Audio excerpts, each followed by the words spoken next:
Ang mga pader ng monasteryo. Ang mga pader ng monasteryo ay tinayo noong ika-9 na siglo, Anno Domini, sa taon ng ating Panginoon, sa pagitan ng taong 859 at 880 Anno Domini, sa taon ng ating Panginoon, sa panahon ng panunungkulan ng kanyang kabanalan, ang yumaong Pope Shenouda ika-una. Ang mga pader ng monasteryo ay pahaba katulad ng arko ni Noah. Ang haba ng monasteryo mula silangan hanggang kanluran ay 146 na metro at ang lapad mula hilaga hanggang timog ay 45 na metro. Ang timog na pader ay nagsisimula sa silangang bahagi.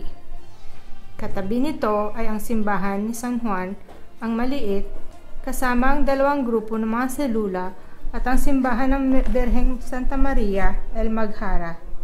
Gayon din mayroong isang sinaunang pinto na patungo sa isang silid, na kilala rin bilang ang silid ng pamamahagi ng pagkain na binubuo ng 3 bintana. Ang bintana na patungo sa labas ay para sa mga nasa loob upang makita kung sino ang kumakatok sa pinto ng monasteryo o tumutunog sa itinalagang kampana gaya ng mga bisita o Bedouin, tribo ng mga Arabo na naninirahan sa disyerto.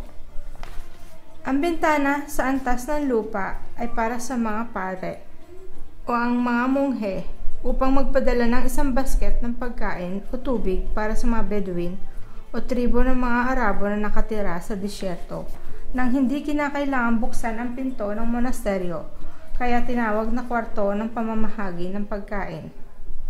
Ito ay naganap noong unang panahon.